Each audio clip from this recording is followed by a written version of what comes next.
હાલો મિત્રો, દેશી લેબમાં દુપારમાં આપનું સ્વાગત છે. અને મિત્રો આપણે હોલ બનાવવાનું ચાલુ કર્યું છે. હવે આની પહેલાંનો વિડીયો છે એમાં આપણે બધી માહિતી આપી હતી કેવડો હોલ બનાવવાનો છે અને કઈ માપ સાઈઝ છે એ બધી માહિતી એમાં આપી હતી. હવે આ એક છે એ નાનો ગેટ છે, એ 4.5 ફૂટનો દરવાજો મૂક્યો છે. એટલે કોઈ પણ ભારી હોય, આપણે ડૂચાની અથવા કપાસની અથવા મગફળીની ગુણીઓ હારતા હોય કે કાંઈ પણ હોય ત્યાંથી આવી જાય. અને આ મકાનની પછીતની જે બારીઓ છે એની ઉપર જે પાણીના છે એ આ ખૂણે 2 પાઇપ નીકળી જાય અને 2 પાઇપ ઓલે ખૂણે નીકળી જાય. દિવાલમાંથી પાઇપ ડાયરેક્ટ બાયપાસ થઈ જાય એટલે એ પાણી અંદર ના આવે. 3ના પાઇપ છે એવું થાય. અને આ બાજુ છે એ મેઇન ગેટ છે, એટલા માટે આપણે આ 12 ફૂટનો દરવાજો મૂક્યો છે. કારણ કે ચાલુ વરસાદ હોય અને આપણે કંઈ માલ ભરીએ હોય, ખોળ છે, કોઈ ખાતર છે કે કોઈ પણ વસ્તુ છે, અથવા આપણે ટ્રેક્ટર હોય એમાં ટેલર જોડાવેલું હોય તો પણ આપણે એવું લાગે કે ભાઈ વરસાદ છે અને ટેલર સવારે બીજા ખેતરે લઈ જવું છે કે ક્યાંય લઈ જવું છે, ભરેલું એમને રાખી દેવું તો પણ આમાં વયું જાય. અને ઊંચાઈની વાત કરીએ તો ઊંચાઈ અંદાજિત 13 થી 14 ફૂટ જેવી આવશે. આ સાઈડમાં 14 ફૂટ આવશે, આમ બાજુ કદાચ 12 ફૂટની આસપાસ રહે, કારણ કે આપણે 2 ફૂટ આસપાસ જેવો તો ઢાર રાખવો પડે.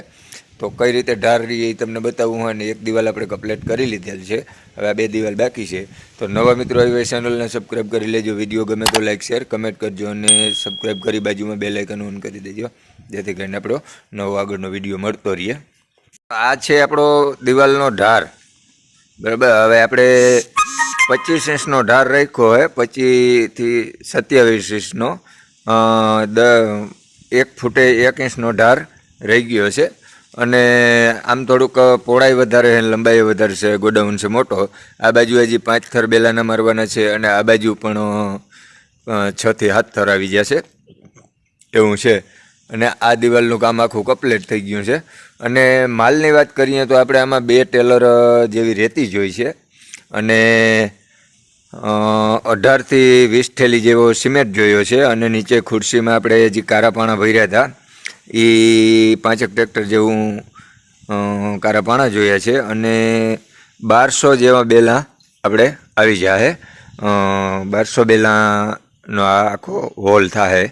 થોડોક મોટો છે એટલે વધારે જોઈ, નકર ઓછા જોઈ.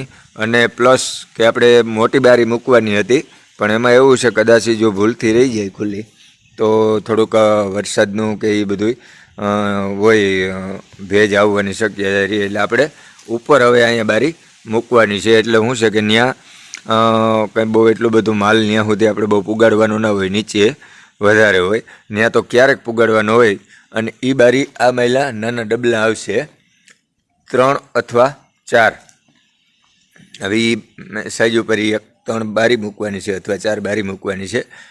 એટલે ત્યાર પછી લાદી પ્લાસ્ટર ને કે ધ્રાબો કે જે કંઈ પણ કરીએ એ વાત આખી અલગ છે. એ પ્રમાણે પછી આગળનું આયોજન કરશું. ચણતર કામમાં એટલે પૂગ્યું છે. અને આ લોખંડ છે, જે આ પાઇપ છે આપણે ભરી આવ્યા છે, એ પાઇપ 20 છડી આપણે લઈ આવ્યા છે, 19 છડી. એમાંથી આપણે આમાં ઉપર ફિટ કરી અને પછી સિમેન્ટના પતરા નાખવા છે. અને હોલ બનાવવો હોય તો પેક હોલ બનાવવો હોય તો જે આ ઉપર દેખાય છે આપણે પતરા, એ માઇલના પતરા ના નાખવા. એનું કારણ છે કે ગેલ્વેનાઇઝ કલર કોટિંગ પતરા આવે છે એ મંડે કટાવવા ભેજને હિસાબે, કારણ કે પેક હોય એટલે ભેજ વધારે રહે છે. એટલે આપણે સિમેન્ટના પતરા નાખવા છે. પછી જ્યારે આગળ કંઈ એવું લાગશે ત્યાં ફેરફાર એમાં કરવો હોય તો થઈ જાય. તો મિત્રો વિડીયો કેવો લાગ્યો કમેન્ટ બોક્સમાં જરૂર જણાવજો.